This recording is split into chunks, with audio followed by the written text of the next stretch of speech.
O Evangelho é segundo São João. Naquele tempo, quando se completaram os 8 dias para que o menino fosse circuncidado, puseram-lhe o nome de Jesus, como lhe havia chamado o anjo, antes que fosse concebido no seio materno. Podem sentar-se. A epístola é tomada do livro dos Feitos dos Apóstolos.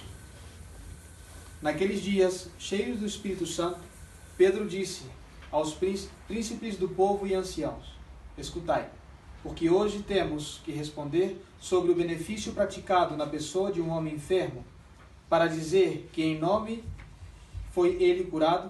Sabei, vós, todos e o povo todo de Israel, que foi em nome de nosso Senhor Jesus Cristo Nazareno, a quem vós crucificastes, e a quem Deus ressuscitou dos mortos. Por ele é que este homem está diante de vós e que foi curado. Este Jesus é a pedra que foi rejeitada por vós e que os que edificais, o qual se tornou pedra angular. E em nenhum outro há salvação, porque sob o céu nenhum outro nome foi dado aos homens pelo qual possamos ser salvos. Em nome do Pai, do Filho e do Espírito Santo. Amém. Ave Maria, cheia de graça, o Senhor é convosco. Bendita sois vós entre as mulheres e bendito é o fruto do vosso ventre, Jesus. Santa Maria, Mãe de Deus, rogai por nós, pecadores, agora e na hora de nossa morte. Amém. Em nome do Pai, do Filho e do Espírito Santo. Amém. Como anunciado ao começo, nós celebramos no dia de hoje a solenidade do Santíssimo Nome do nosso Senhor Jesus Cristo. Antes de esboçar um comentário sobre o grande significado dessa festividade, continuemos aquele pensamento, aquelas resoluções que nós comentamos no dia de ontem, no dia da circuncisão, no primeiro dia do ano civil, que nós estamos falando dos bons propósitos. Vamos concluir a ideia de ontem e chegar até a importância de considerar o que significa o nome Jesus. No começo do ano, geralmente as pessoas que não têm muita afinidade com as coisas de Deus fazem grandes propósitos, como aumentar a sua fortuna, aumentar a sua riqueza, firmar as suas amizades e, inclusive, aqueles que não são de muito bom proceder, afirmar, inclusive, as suas inimizades e, se for possível, conseguir algumas vinganças dos seus inimigos. Bom, nós, desde o ponto de vista cristão, nós podemos tomar essas resoluções também no dia de hoje, primeiro domingo do ano. Qual é a fortuna que nós devemos propor o aumento muito significativo dela, né, dessa fortuna, senão a nossa fortuna sobrenatural? Que a graça santificante aumente cada vez mais no meu ser, na minha vida, que as virtudes cristãs cada vez tenham raízes mais profundas no meu dia a dia, que todas as coisas positivas na vida sobrenatural aumentem e façam frutificar cada vez mais esse tesouro que nós temos, que se chama graça santificante. Então, da mesma forma e com muito mais interesse, com muito mais atenção do que os mundanos querem riquezas temporais, nós devemos ter um bom propósito nesse começo de ano, de terminar, de concluir esse ano, se Deus nos dá a graça de concluir esse ano com uma grande fortuna sobrenatural. Depois, aquele propósito dos amores. As pessoas se propõem conseguir o amor da sua vida. E o amor nada mais é que a amizade. A amizade é uma espécie de amor. Aquela mútua atenção, aquele mútuo compartilhar as coisas boas. Essa é a amizade.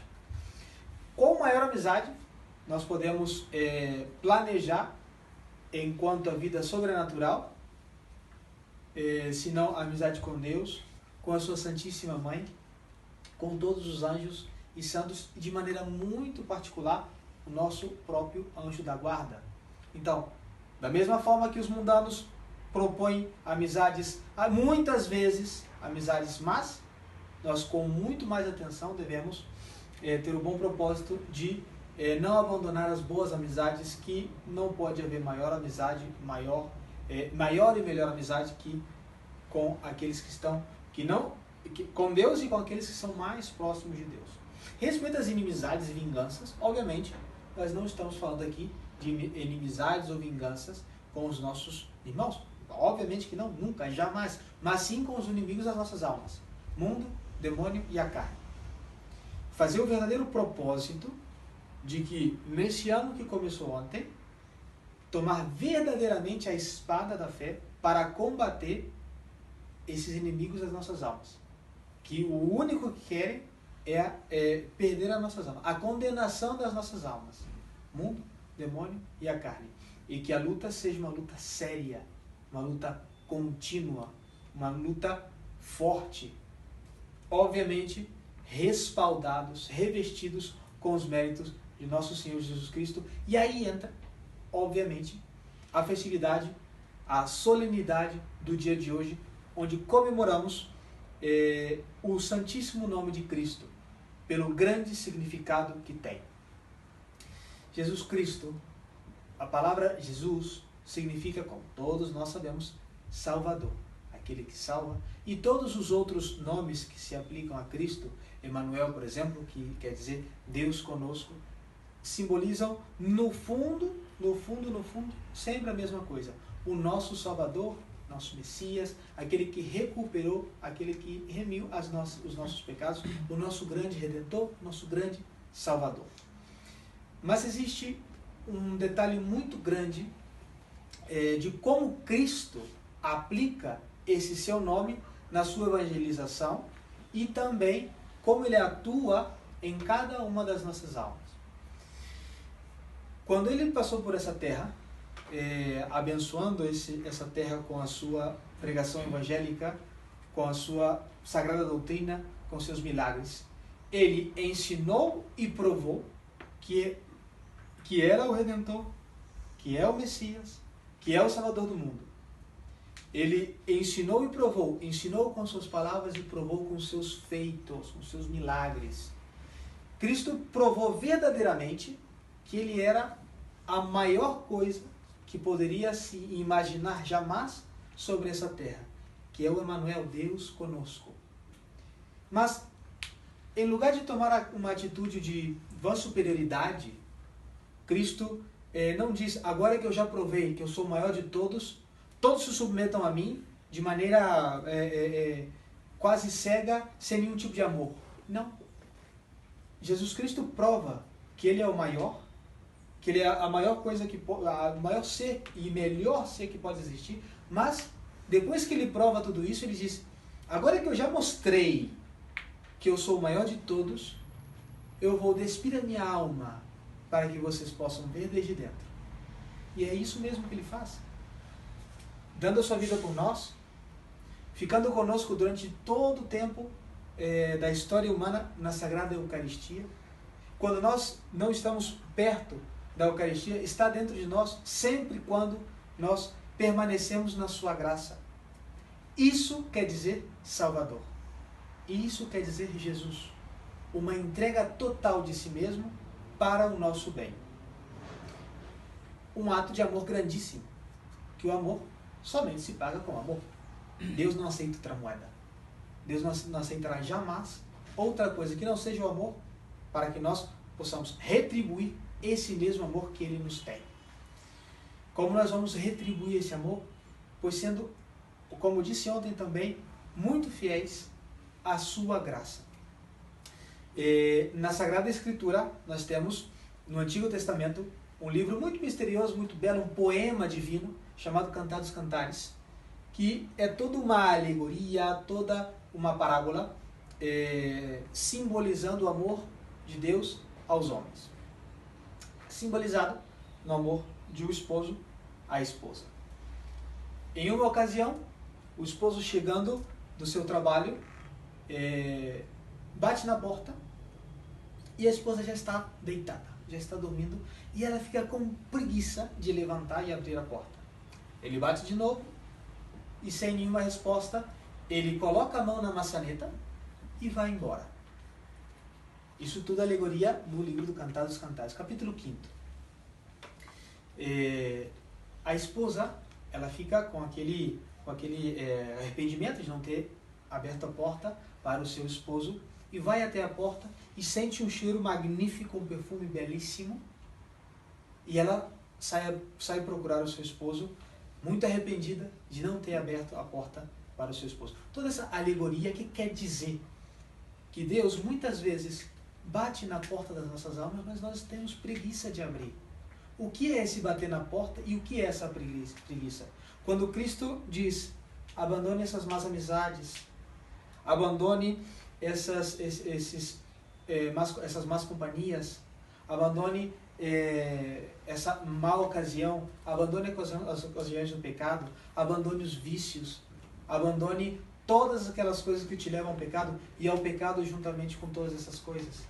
É Cristo batendo nas nossas portas, pedindo para entrar, mas nós muitas vezes, deitados na cama da nossa comodidade, não queremos abrir. Não queremos abandonar todas aquelas coisas que diz que Cristo manda ao bater nas nossas portas. Mas nós podemos ter duas atitudes: ou ficar na cama, preguiçosos, e da cama cair no inferno durante toda a eternidade, ou, movidos pelo arrependimento, buscar a Cristo, porque na porta ele deixou um perfume maravilhoso que se chama Igreja Católica Apostólica Romana. Nós não vemos a Cristo com os nossos sentidos. Nós esperamos a Cristo pela fé, pela esperança, e o amamos pela caridade. Mas esse perfume que Cristo deixou na porta das nossas almas, aquela coisa que me leva infalivelmente até Ele, aquele cheiro sobrenatural, é essa instituição da qual Ele é a pedra angular, como disse São Pedro no dia de hoje.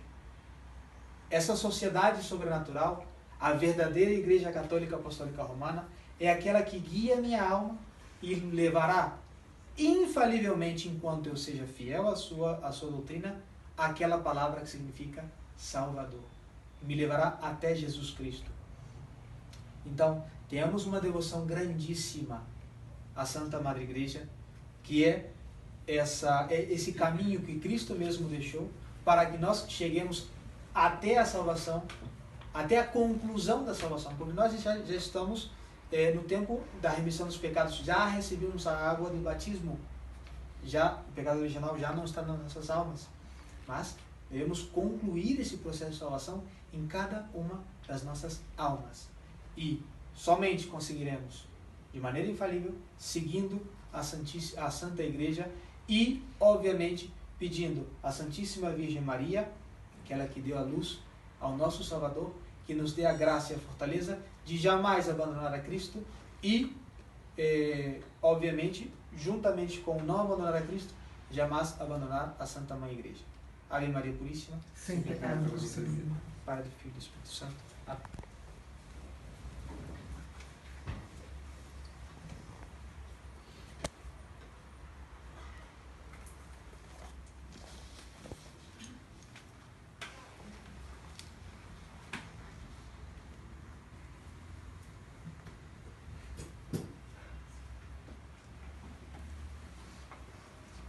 Credo in unum Deum, Patrem omnipotentem, Factorem caeli et terrae, visibilium omnium et invisibilium, et in unum